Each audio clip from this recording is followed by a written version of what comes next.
He returned home to find his mother shaving her pregnant daughter-in-law hair against her will. What he did shocked. He returned home earlier than expected, and the house felt too quiet. Not peaceful quiet. The kind of quiet that hides something ugly. He stepped inside and heard it, a low buzzing sound like anger with teeth. Then he walked closer and froze. His mother was in the bedroom, standing over his pregnant wife with clippers in her hand. Shaving her hair against her like she was punishing an enemy, not a daughter-in-law. His wife was on the floor, 9 months pregnant, trembling, one hand shielding her belly, the other reaching out in desperate pleading. Tears ran down her face as hair fell in chunks onto the tiles. She kept whispering, "Please, Mama, stop my baby, please." But his mother didn't stop. Her eyes were cold. Her jaw was set, like she had waited for this moment. He wasn't supposed to come home now. She didn't know he was behind the door, watching everything. For a second, his whole world collapsed. Because this wasn't just family drama. This was humiliation, abuse, control. And it was happening to the woman carrying his child. Now he stood there with one decision that could destroy everything. Protect his mother and become the kind of man every woman fears. Or protect his pregnant wife and face the war that would follow inside that house. But what he did next shocked everyone. Welcome to Ocean of Tales. Kindly watch, comment, and subscribe on this channel. We will be grateful if you help us do this. We will be notifying you when we drop a new video. Don't forget to tell us where you're watching from. Before we move to the main story, if today is your first time of watching our video, please subscribe. Rain had just finished washing the streets of Lagos when Yeztutu Emiram's car rolled quietly into the compound, its headlights cutting briefly across the gate before fading into darkness. The city outside was still alive, horns in the distance, generators humming, but inside the house, something felt off. The air didn't welcome him. It pressed back. The compound lights were on, yet the house itself felt dim, like it was holding its breath. Yeztutu stepped out of the car slowly, keys cold in his palm, shoes touching the tiles with a sound that felt too loud for the stillness, waiting inside. This was not how home usually felt. It wasn't peace. It was pause. And pauses, he had learned, often meant something was being hidden. The door opened with a soft click, and the silence inside swallowed him whole. No television. No radio. No movement. Just stillness stretched too tight. The smell of disinfectant lingered faintly in the air, sharp and wrong for an ordinary evening. Yeztutu paused just inside the doorway, his instincts prickling, shoulders tightening without him knowing why. Home speak, even when no one does. And this one was whispering danger. He took a step forward, then another, each footfall echoing slightly, like the house didn't want to absorb sound. Somewhere deeper inside, a low mechanical buzz began to seep through the quiet. Steady, rhythmic, unforgiving. Yeztutu frowned. That sound did not belong here. And the longer he listened, the more it felt like it was chewing through something fragile. He moved cautiously now, guided less by sight and more by the vibration crawling under his skin. The buzzing grew clearer as he walked down the hallway, mixing with something else, soft, broken sounds that didn't register immediately as human. The walls seemed closer than usual, the corridor longer, heavier. Yeztutu's chest tightened as recognition tried to form but failed. His heartbeat picked up, thudding louder than his footsteps. He told himself it was nothing. Maybe a generator. Maybe a faulty appliance. But deep down, a colder thought pushed forward. This sound was deliberate. It had purpose. And it was happening behind a closed door that should never have needed to be shut. A flicker of light escaped from beneath the bedroom door at the end of the hall, pulsing faintly with movement. Yeztutu slowed, breath shallow now, hand lifting unconsciously as if to knock, then stopping. The buzzing was loud here. Close. Intimate. It vibrated through the wooden door and into his bones. Sweat gathered at his temples despite the cool air. He leaned in slightly, ear straining, and that was when he heard it, a muffled, uneven sound, like breath trying not to become a scream. His stomach dropped. This was no accident. Whatever was happening inside that room had counted on his absence. And his early return had just broken the plan. Yuzuta's hand hovered near the door, fingers trembling, mind racing faster than his body could keep up with. Images flashed uninvited.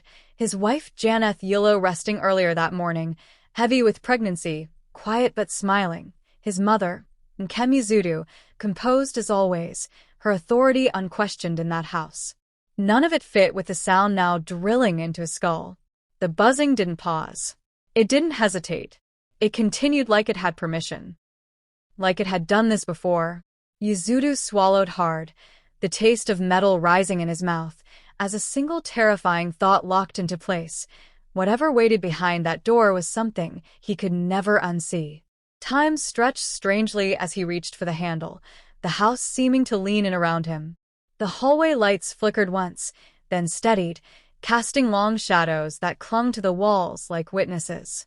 His pulse hammered in his ears, louder now than the buzzing itself.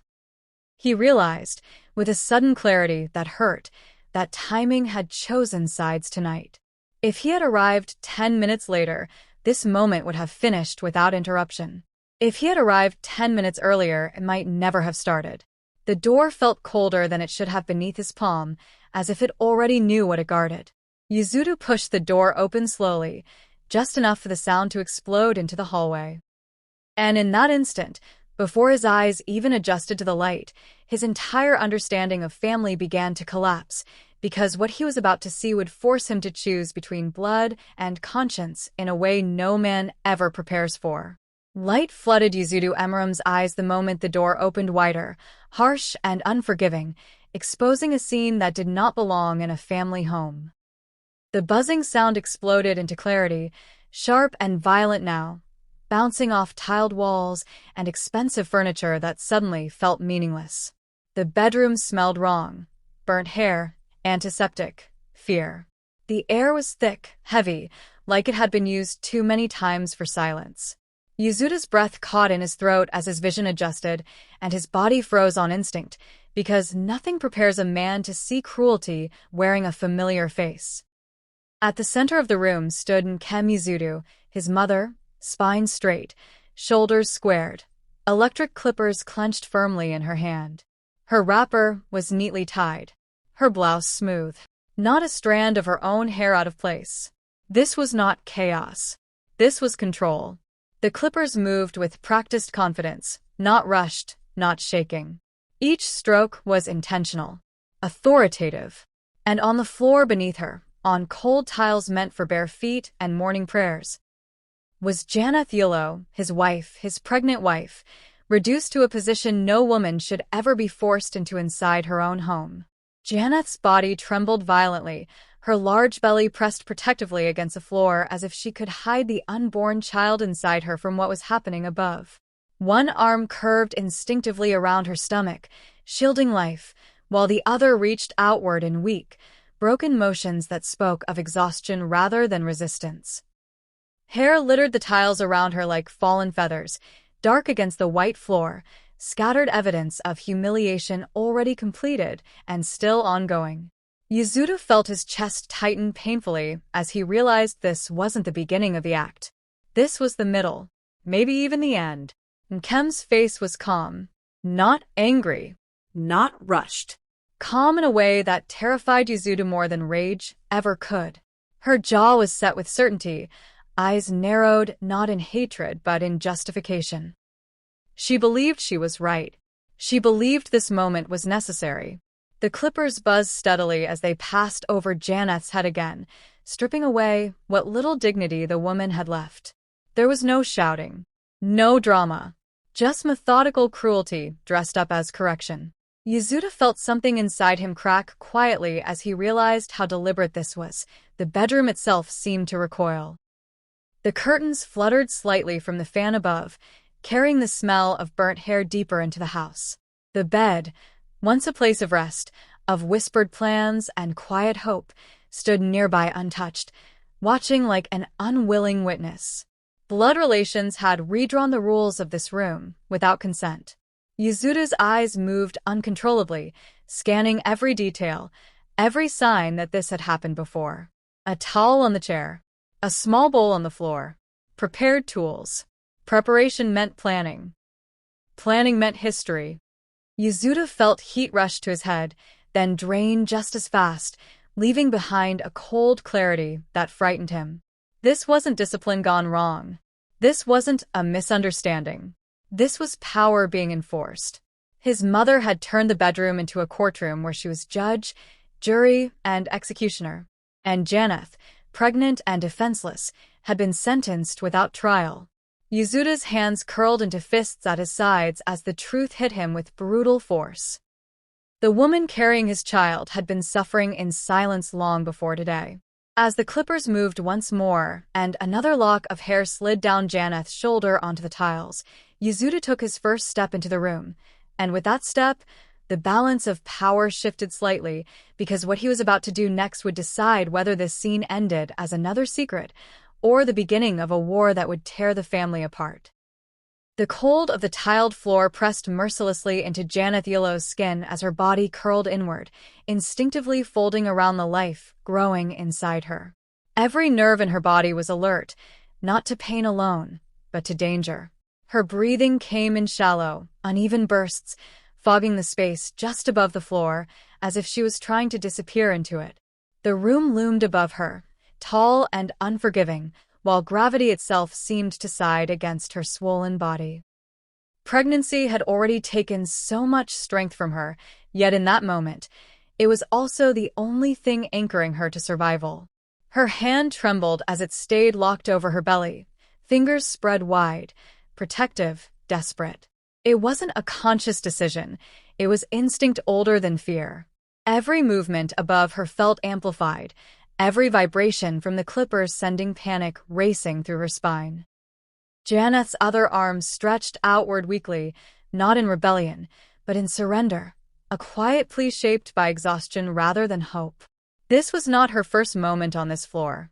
The familiarity of the position, the practiced stillness of her body, revealed a truth Yuzuta had not yet allowed himself to see. Tears slid silently down Janeth's cheeks, tracing slow paths through dust and hair clippings that clung to her skin. She had learned that crying loudly changed nothing. Silence, at least, shortened the suffering. Her lips moved without sound now, shaping words she had repeated before, words meant to soften hearts that had long hardened. Pregnancy had stripped her of speed, of strength, of the ability to run. But it had sharpened her awareness. She knew exactly how vulnerable she was. One wrong move, one slip, one fall, and the child she carried could be gone. Yuzuta noticed the way Janeth's body angled itself unconsciously, always turning her back slightly, always shielding her stomach from impact. Even in humiliation, she was calculating risk. Even in fear, she was choosing sacrifice. This wasn't weakness. It was survival shaped by love. The room didn't see that. The cruelty above her didn't care. To Nkem Yuzuta, Janeth's pregnancy was not sacred. It was leverage. Something that kept her slower, quieter, easier to control. And Janeth knew it. That knowledge lived behind her eyes, heavy and unspoken. Hair lay scattered around Janeth like fallen leaves after a storm, each strand a reminder of something taken without consent. In many cultures, hair carried meaning, womanhood, dignity, identity. Watching it stripped away piece by piece felt like watching Janeth's sense of self being erased. Yuzuta felt his throat tighten as he realized this humiliation wasn't random. It was symbolic. A warning. A reminder of position. Janeth's body absorbed the message, even as her spirit struggled not to break beneath it. The room seemed to breathe unevenly, thick with the smell of fear and burnt hair, as Janeth's strength flickered dangerously. Her knees shifted slightly, betraying fatigue. Her breath stuttered. Yuzuta saw it then, the edge. The moment where endurance slips into collapse. Pregnancy demands rest, care, gentleness. This room offered none of it. The longer this continued, the more dangerous it became. Not just for Janeth, but for the child she was protecting with everything she had left. As Janeth's hand pressed more firmly against her belly and her body sagged under the weight of exhaustion, Yasuda felt a sharp, terrifying realization cut through him. If this moment went on any longer, silence would no longer be an option, because the next thing that might fall to that floor wouldn't be hair, but life itself. The clippers vibrated steadily in Yasuda's hand, the sound no longer sharp but confident, as if cruelty had found its rhythm. Her posture didn't bend. Her shoulders didn't shake. She stood over Janeth like someone performing a duty she believed had been delayed for too long. The fan above stirred the air lazily, lifting loose strands of hair and spreading the smell of burnt keratin through the room. Nkem's movements were precise, practiced, almost ceremonial. This wasn't rage spilling out. This was control being exercised slowly, deliberately, with the patience of someone convinced they were correcting a mistake. Her grip tightened slightly as she guided the clippers again, fingers firm, unyielding, shaped by years of authority that had never been questioned. In her mind, this room belonged to her. This family belonged to her. Respect, as she understood it, meant obedience without explanation. Janeth's trembling wasn't a signal to stop. It was confirmation that the lesson was landing. Nkem's face remained calm, eyes focused, lips pressed into a thin line of satisfaction. She wasn't punishing a woman. She was enforcing order, restoring what she believed pregnancy and marriage had disturbed. Tradition sat heavily in Nkem's thoughts, not as wisdom but as permission. She had raised sons. She had endured hardship. She had sacrificed. That history became her shield. In her world, suffering earned authority, and authority excused cruelty. She saw Janeth's youth, her softness, her swollen belly, as weaknesses that needed correction. Each pass of the clippers wasn't about hair, it was about reminding Janeth of her place. Nkem believed humiliation built humility. She believed fear produced respect. And she had never been challenged long enough to question that belief. Yasuda watched his mother with growing disbelief as the truth sharpened painfully. This was not a loss of control. It was its purest form. There was no anger clouding her judgment, no mistake to explain away later. The cruelty was clean, intentional, wrapped neatly in cultural justification. The realization hit harder than the sight itself. This wasn't a moment that would pass with apologies. This was a worldview, and it had been operating inside his home without resistance for far too long. Nkem adjusted her stance slightly, blocking Janeth's attempt to shift away, her shadow falling fully over the pregnant woman's body. The power imbalance was undeniable. One woman stood tall, armed with authority and age. The other knelt low, slowed by pregnancy and fear. The room itself seemed complicit, its walls holding years of similar moments without protest. Yasuda noticed details he had ignored before: the locked door, the prepared towel, the absence of urgency. This had been planned. Not in anger, but in confidence. Confidence that no one would stop her. A strange stillness settled over Nkem's face, the kind that comes when someone feels justified beyond doubt. In that stillness lived danger. People who question themselves hesitate. People who feel righteous do not. Yasuda felt a chill slide down his spine as he realized his mother didn't see Janeth as a person in that moment. She saw a problem being corrected, a symbol being reduced. And symbols don't receive mercy. Symbols are erased. As Nkem lifted the clippers again, preparing to strip away what little remained, Yasuda felt the final illusion shatter inside him, because the hands that raised him were now proving capable of destroying everything he loved, and if he didn't act now, that cruelty would not stop here. The room carried more than the present moment, it carried history. Yasuda felt it in the way Janeth's body stayed unnaturally still, in the way her breathing adjusted to pain instead of resisting it. This was not the posture of someone experiencing cruelty for the first time. It was the posture of someone who had learned the rules of survival in that house. Silence had become her armor, thin but familiar. Each second she endured without a sound told a story of other days, other moments, when suffering had been quieter and easier to hide. Janeth's mind drifted instinctively to earlier humiliations, small enough to be dismissed, large enough to wound. Sharp comments masked as advice. Tasks assigned when her body was weakest. Food withheld as discipline. Doors locked for her own good. Each incident alone seemed manageable. Together, they formed a pattern. Silence made it easier. Silence reduced punishment.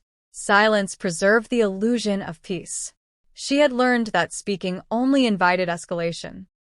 And so she swallowed words the way she swallowed fear, slowly, painfully, until they sat heavy inside her. Yuzuru watched now with a growing sense of guilt, realizing how easily silence had deceived him. He had mistaken quiet endurance for harmony. He had believed the absence of complaint meant safety. He had trusted smiles offered in public, polite greetings exchanged over meals, respect performed convincingly enough to hide damage. The truth settled painfully. Silence had not protected Janeth, it had isolated her. And in that isolation, cruelty had grown bolder, unchecked, confident it would never face daylight. The house itself had learned the language of secrecy. Doors closed softly. Voices dropped instinctively. Even the walls seemed trained to keep quiet. Janeth's suffering had blended into routine, normalized by repetition.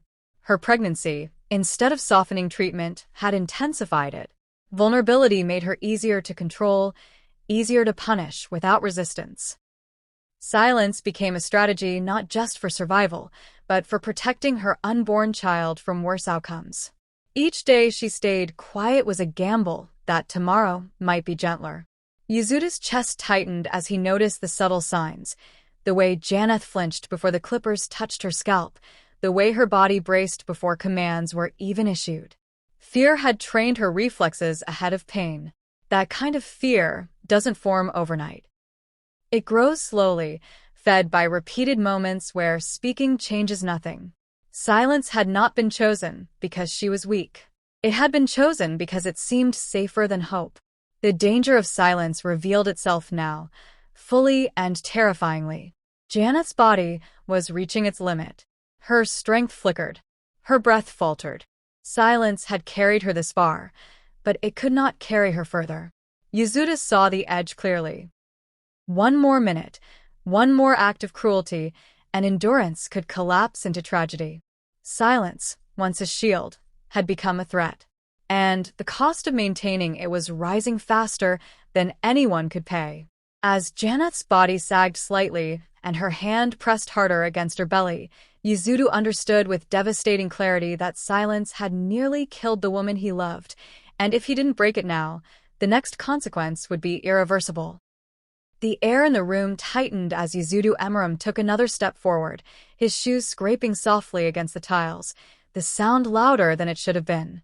That single movement felt heavy, like crossing an invisible line drawn long before he arrived. His heart pounded hard, not with anger yet, but with something colder, clarity. The room waited. His mother's hand hovered mid-motion. Janeth's body stilled, sensing change without lifting her head. In that pause, Yuzuru felt the full weight of who he was supposed to be pressed down on him from every direction at once. Blood pulled at him from one side, obligation from the other. Nkem Yuzuru had raised him with discipline, sacrifice, and authority that never bent. Respect for her had been stitched into his bones since childhood. Disobedience was unthinkable. Yet on the floor before him lay Janeth Yilo, his wife, carrying his child, her dignity stripped away in the name of that same authority. Yuzuru's mind raced through 1,000 memories, his mother's voice, his father's absence, the rules he never questioned. For the first time, those rules collided violently with conscience. The choice wasn't loud. It didn't announce itself dramatically. It crept in quietly, disguised as hesitation. If he protected his mother, the house would return to order. Silence would resume. Tradition would be preserved. The family would look intact from the outside. But Janeth would remain broken inside those walls, and his child would grow under the shadow of fear. If he protected his wife, everything would explode. Accusations. Shame. Family war. Community judgment. Either way, something would be destroyed. The question was what he was willing to lose. Yuzuru felt sweat gather at the base of his neck as his gaze moved between the two women, one standing tall with authority, the other crouched low with endurance. He realized then that neutrality was no longer possible. Silence was already a choice, and it favored cruelty. Waiting was already a decision, and it punished the innocent. The moment demanded action, not explanation. His child did not have time for fear. His wife did not have strength left for patience. And his conscience refused to remain quiet any longer. A sharp memory surfaced without warning. Janeth earlier that morning, moving slowly through the kitchen, her hand on her belly, asking softly if he would be home early. He hadn't thought much of it then. Now it burned. The house had assumed his absence. His mother had counted on it. The cruelty had been scheduled around it. That realization cut deep. His presence here wasn't an accident. It was interruption. And interruptions force decisions people never prepare for. Yuzuru's chest rose slowly as he inhaled, grounding himself in the moment. He understood then that being a son had never been tested like this. Being a husband had never been real until now. And being a father, being a protector, was no longer an idea for the future. It was a demand of the present. The house felt too small for the truth pressing against its walls. One word, one step, one act would permanently change how power lived here. As Yuzuru shifted his weight forward and opened his mouth to break the silence that had ruled this house for too long, everyone in the room felt it. The point of no return.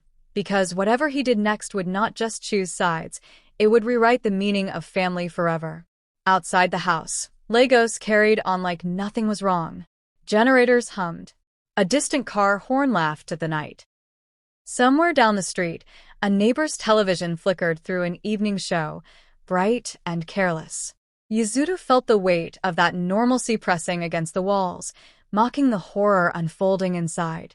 From the outside, the compound looked respectable, fresh paint, trimmed hedges, security lights glowing faithfully. No one passing by would ever guess that behind those walls, dignity was being stripped away. The contrast felt obscene, and it reminded Yuzuru how easily pain hides when appearances are well managed. He thought of the neighbors who greeted his mother with reverence, calling her a strong woman, praising her discipline. He thought of the women who smiled politely at Janeth during brief encounters, eyes lingering just long enough to measure her worth. Respect in that community was fragile, tied tightly to silence and performance. Janeth had played her role well, quiet, obedient, grateful. That obedience had earned her nothing but deeper cruelty. Yuzuru realized then that the neighborhood didn't protect victims. It rewarded whatever looked orderly enough to avoid questions. Gossip moved quickly in Lagos, but truth moved slowly. Small stories spread easily: who was pregnant, who was struggling, who had fallen out of favor. But real suffering stayed locked indoors. Janeth's pain was too inconvenient to be repeated, too uncomfortable to be believed. If she spoke, they would ask what she did wrong. If she cried, they would call her dramatic. Yuzuru saw it clearly now. Silence had been enforced not just inside the house, but by the fear of how the world outside would react. The irony cut deep. The same community that preached family values would never question cruelty wrapped in tradition. They would defend authority before empathy. They would praise endurance without asking what it cost. Yuzuru imagined the looks Janeth would receive if this moment became public: raised brows, careful distance, quiet blame. Exposure wasn't just frightening because of consequences. It was frightening because of disbelief. Sometimes the worst part of pain isn't the suffering itself. It's knowing no one will stand with you when you speak. Yuzuru's gaze drifted briefly to the window, where curtains fluttered faintly in the night breeze. Beyond them lay neighbors who assumed harmony, who trusted smiles, who never knocked too hard. He felt anger rise, not at them individually, but at the system that allowed cruelty to hide behind respectability. The house had learned this lesson well. Abuse didn't need secrecy when silence was expected, and Janeth had paid the price for playing by those unspoken rules. The realization sharpened Yuzuru's resolve.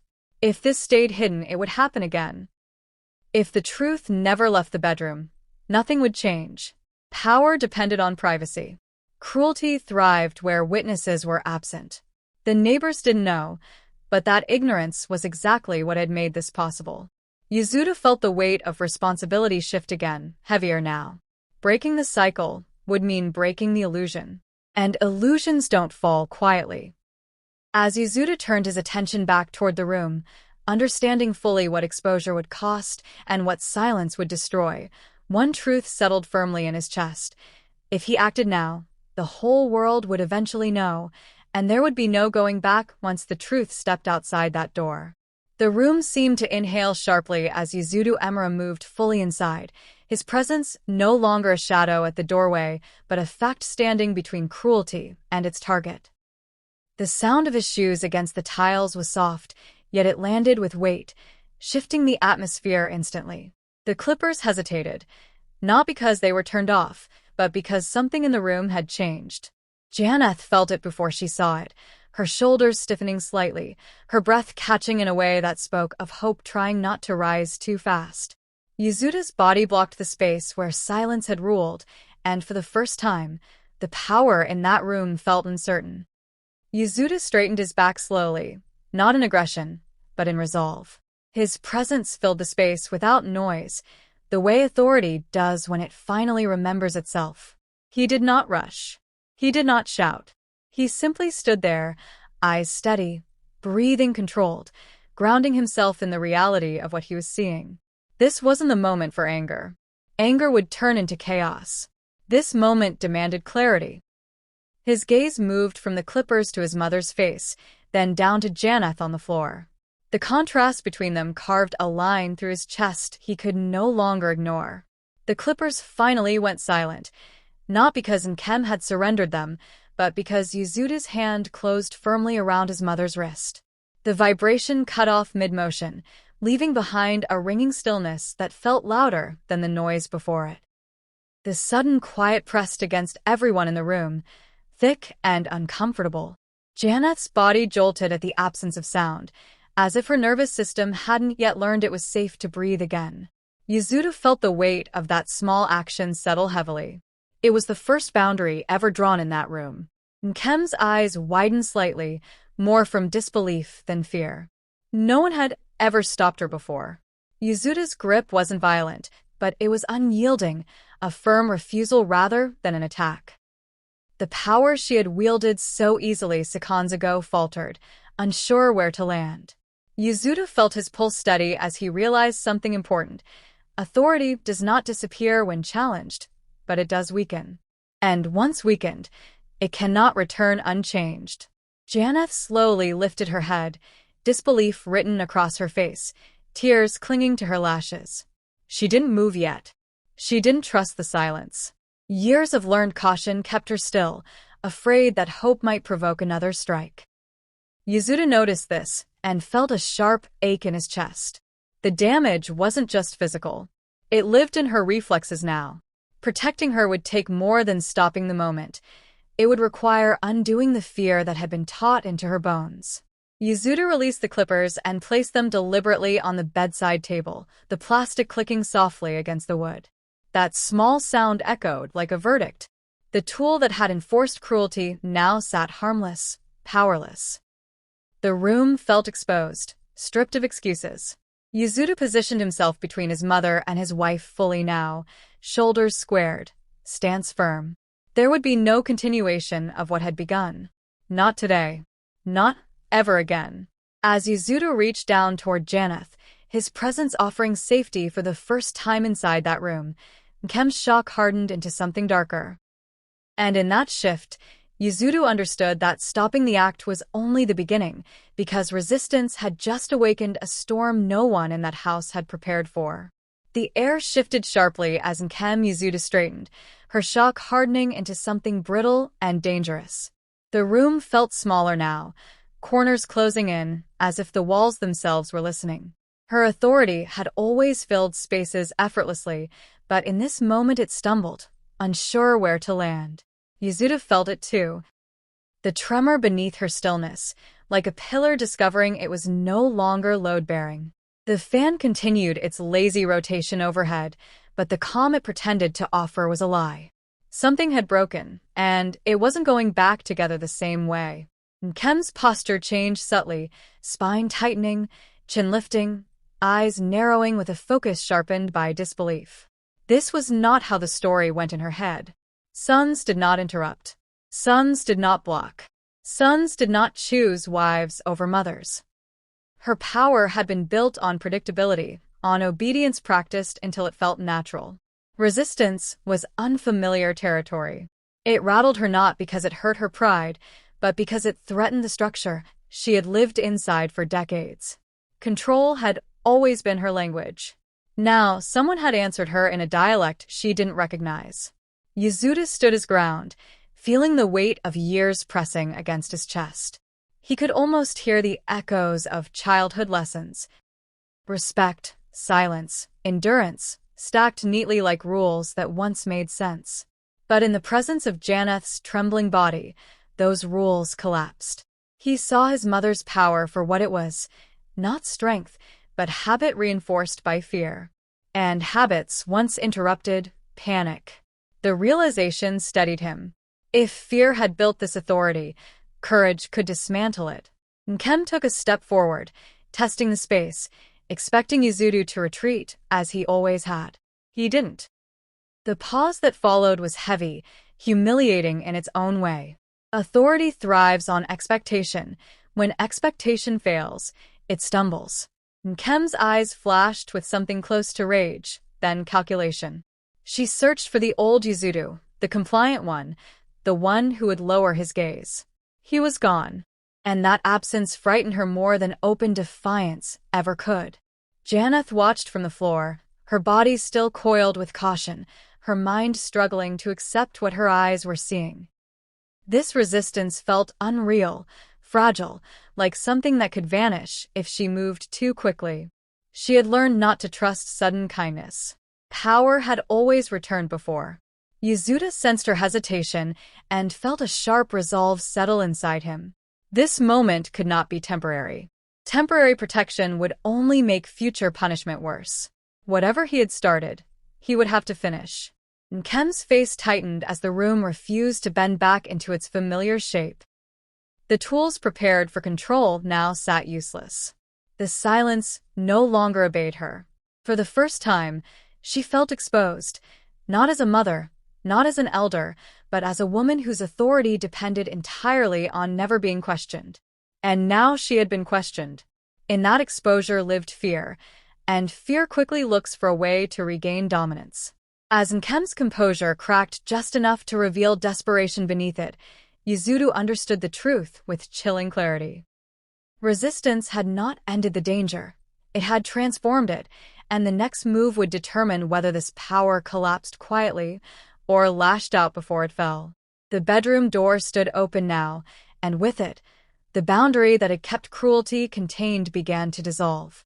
Air moved differently through the hallway, carrying the smell of burnt hair and fear into the rest of the house. Yasuda felt the shift immediately, the way secrets panic when they sense daylight. What had been private and controlled moments ago now trembled on the edge of exposure. The silence that once protected abuse no longer felt loyal. It felt nervous. And nervous silence has a way of breaking at the worst possible time. Yasuda guided Janeth slowly off the floor, every movement careful, deliberate, as if the house itself might punish her for standing. Her legs shook under her weight, pregnancy making balance harder, fear making it worse. Hair clung to her clothes, to her skin, a visible record of what had been done. Yasuda noticed how impossible it was now to pretend nothing had happened. The damage was no longer subtle. It had shape, texture, evidence. And evidence does not stay obedient when carried into open space. Sound traveled fast once the door was open. Footsteps from another room paused. A radio somewhere down the hall lowered in volume. The house was listening. Yasuda realized then that truth doesn't announce itself loudly. It leaks. It seeps into cracks, unsettles routines, disrupts comfort. Janeth's condition alone, her trembling, her uneven breath, The way she leaned heavily into him told a story words were no longer required to explain. Anyone who saw her would understand that something terrible had crossed a line. Nkem remained in the bedroom, her authorities stranded behind her. The hallway did not belong to her the way the room had. Outside that space, control weakened. Witnesses multiplied. Even if no one spoke yet, awareness had begun its quiet work. Yasuda felt it in the way the house refused to feel normal again. No amount of cleaning, no rearranging of furniture, no forced calm could erase what had already escaped. Once truth steps into shared space, it demands answers. Yasuda's thoughts raced ahead to the consequences he could no longer avoid. Family members would ask questions. Neighbors would notice changes. Janeth's injuries, physical and emotional, would not vanish overnight. He understood now that protecting her meant more than stopping one act. It meant allowing truth to exist without apology. Silence would no longer serve as a shield. It would serve only as complicity. And Yasuda was done choosing comfort over justice. Janeth felt the shift too, though she didn't name it yet. Standing outside the bedroom felt unreal, like stepping into a different life mid-breath. The fear that had governed her movements loosened slightly, replaced by something fragile and unfamiliar. Visibility. Being seen felt dangerous. It also felt powerful. For the first time, her suffering wasn't locked behind a door. The thought scared her almost as much as it relieved her. Exposure cuts both ways. As Yasuda led Janeth further into the house and away from the room where silence once ruled, he understood that whatever happened next would no longer be contained within four walls. Because truth had crossed the threshold, and once it does, consequences follow whether anyone is ready or not. Morning light crept slowly into the house, pale and unforgiving, revealing what the night had tried to hide. Yasuda noticed how different everything looked when exposed. Hair still scattered faintly in corners, furniture slightly out of place, the air heavy with something unresolved. Karma rarely arrives with drama. It shows up quietly, rearranging things while people are still trying to pretend nothing happened. The house no longer felt aligned. It felt corrected. And correction, Yasuda understood, always comes with discomfort. Nkem Yasuda moved through the house differently now, her steps cautious, her presence uncertain. The authority that once filled rooms effortlessly now hesitated at doorways. Her words carried less weight. Her silence felt exposed instead of powerful.